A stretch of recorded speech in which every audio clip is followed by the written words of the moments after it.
Millionaire catches his cleaning lady's daughter dancing with his paralyzed daughter. What he did next shocked everyone. Get that girl out of here right now. David Morrison's voice echoed through the mansion's garden like thunder, causing little Luna to freeze in the middle of her impromptu dance.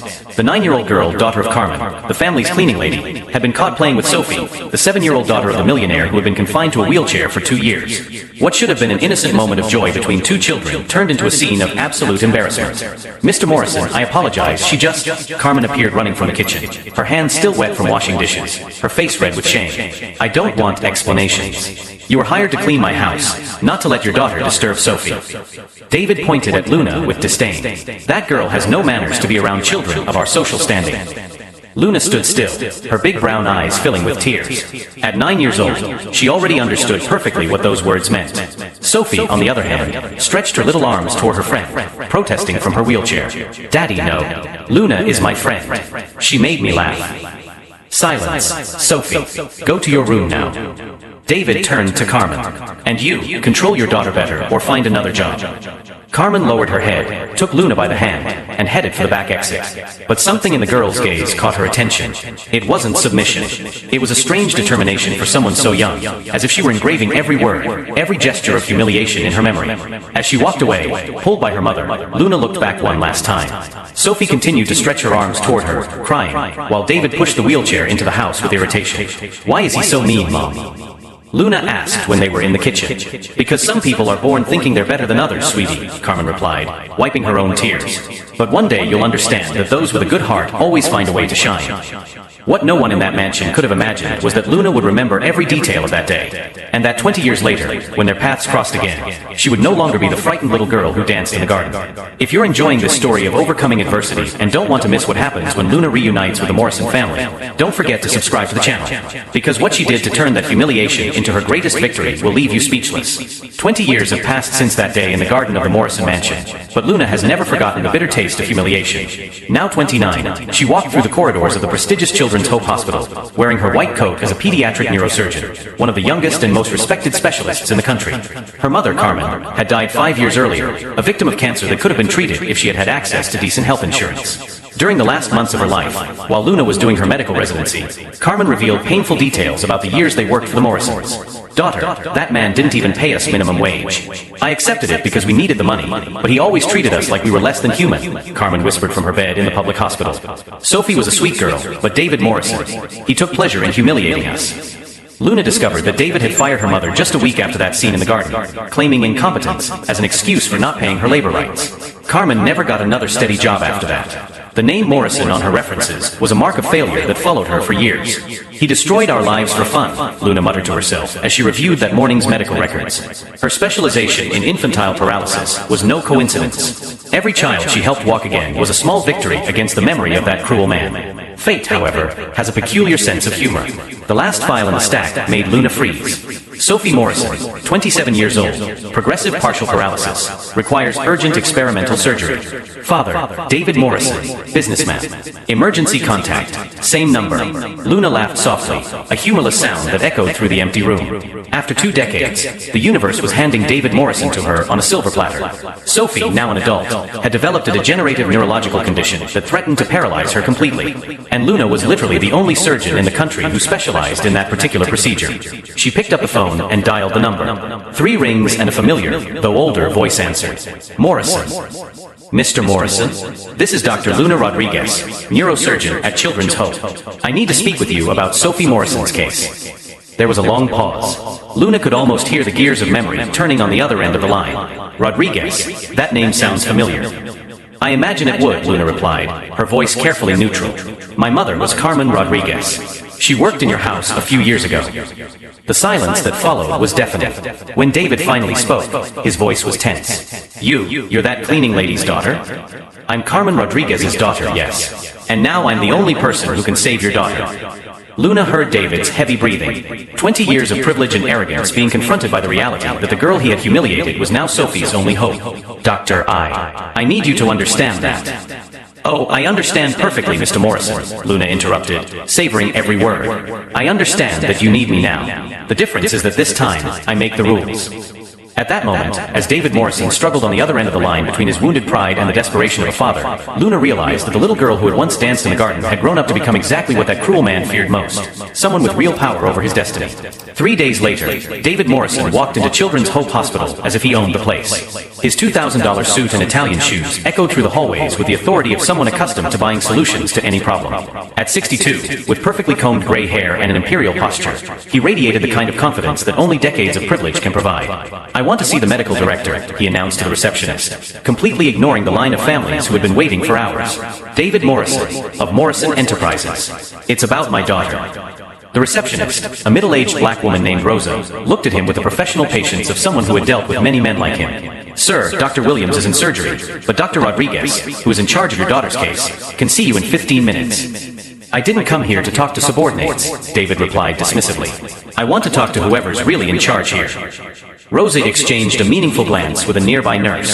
They were familiar with this type of behavior, but they also knew Dr. Rodriguez's reputation very well. "Mr. Morrison, I can assure you that Dr. Rodriguez is one of the most respected surgeons in the country. She has saved the lives of hundreds of children." "Look here," David leaned over the counter, lowering his voice to a threatening tone. "I can buy this entire hospital if I want to. I'm not leaving my daughter's life in the hands of someone who, well, you understand." Rosa understood perfectly. 40 years of working in hospitals had taught her to recognize every nuance of prejudice disguised as legitimate concern. She discreetly pressed a button under the counter, a signal to Luna, who was watching everything through the security cameras in her office. Luna smiled for the first time in days. David Morrison hadn't changed a bit. He was still the same arrogant man who believed he could humiliate people and then buy his way out of the consequences.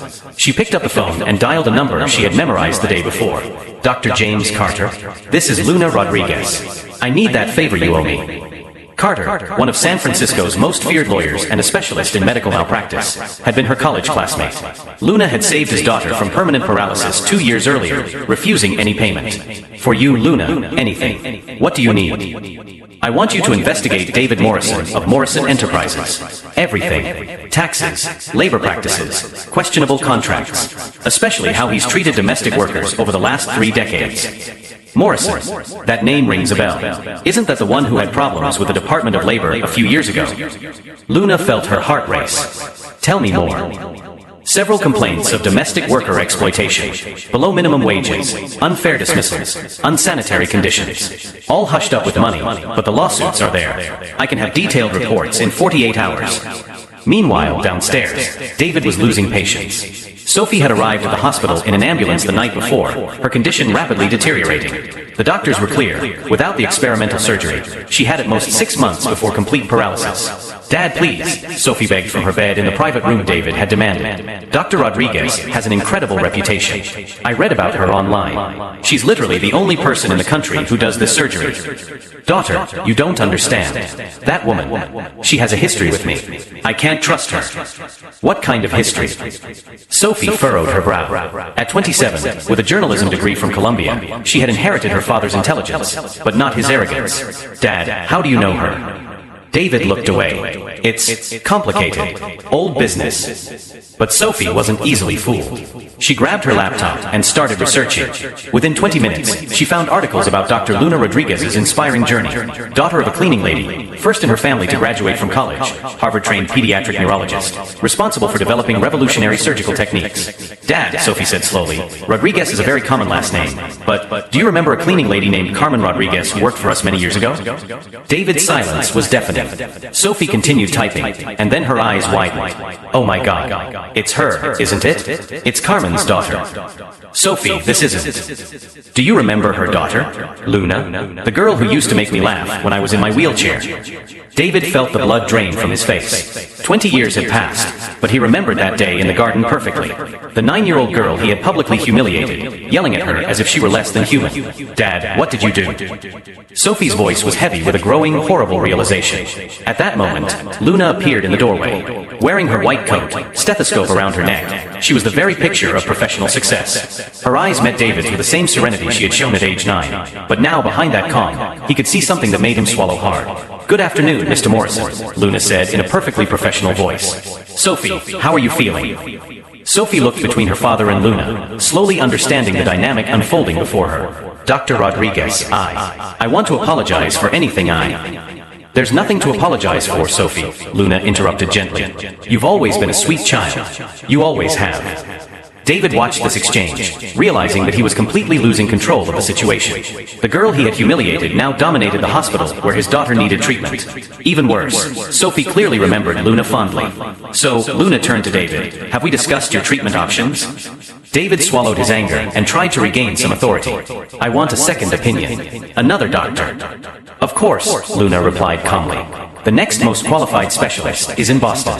Dr. Mitchell can see her in 3 weeks, maybe 4. Sophie groaned. Dr. Rodriguez, 3 weeks could be too late, right?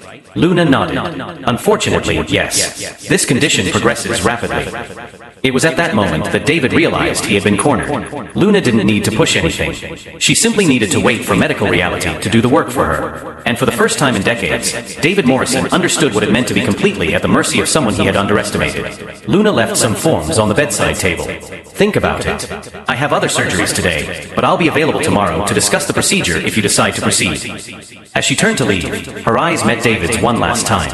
In that look, he saw decades of quiet determination, years of relentless study, and something deeper, the calculating patience of someone who had waited 20 years for the perfect moment. Oh, Mr. Morrison, Luna paused at the door. You might be interested to know that I have documented my professional career extensively over the years, including the humble origins that brought me here. It's amazing how certain childhood experiences can shape a person's character forever. After she left, David was alone with Sophie and the crushing weight of irony. The girl he had considered unworthy of being in his daughter's presence was now the only person in the world who could save her. The next morning, Luna arrived at the hospital carrying a brown leather briefcase and a smile David couldn't quite decipher. Sophie had had a difficult night, with muscle spasms that indicated the rapid progression of her condition.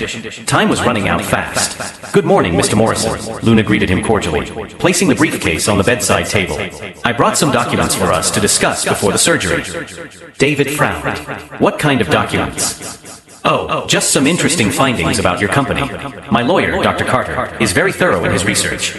Luna opened the folder with deliberately slow movements. For example, we discovered that between 2005 and 2015, your company was the target of 47 complaints to the Department of Labor for exploitation of domestic workers. David's blood ran cold.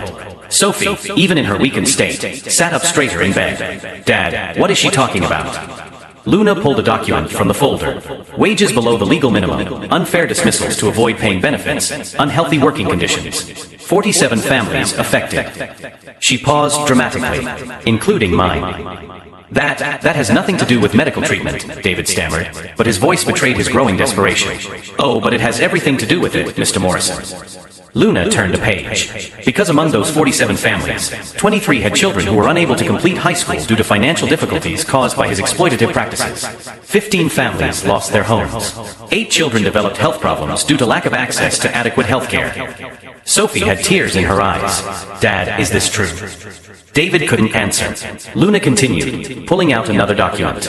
But most interesting, Mr. Morrison, is this email your personal assistant sent to Human Resources in 2006. Luna read aloud, David Morrison requests that any domestic employee who submits references from the Morrison family be automatically disqualified for positions at partner companies.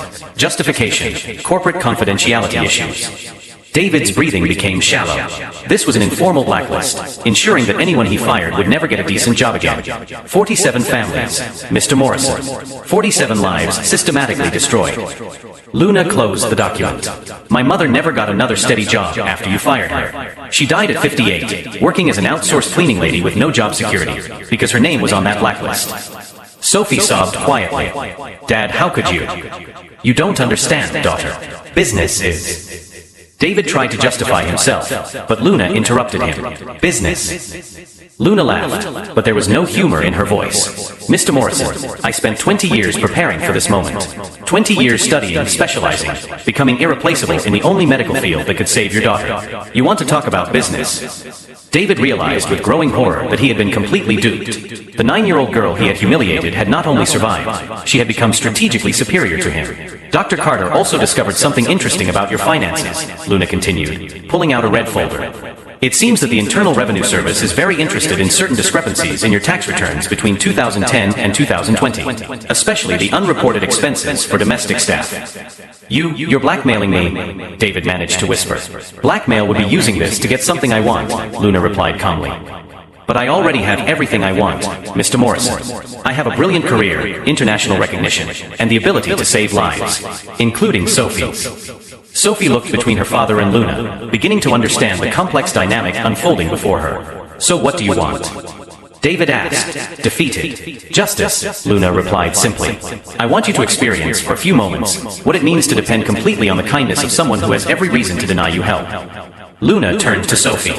Sweetheart, your surgery is scheduled for tomorrow at 7 in the morning. Dr. Williams will be my chief assistant, and we have an 85% chance of complete success. Sophie's eyes widened. You're going to operate on me? Even after everything my father did. Sophie, you are not responsible for your father's sins, Luna said gently.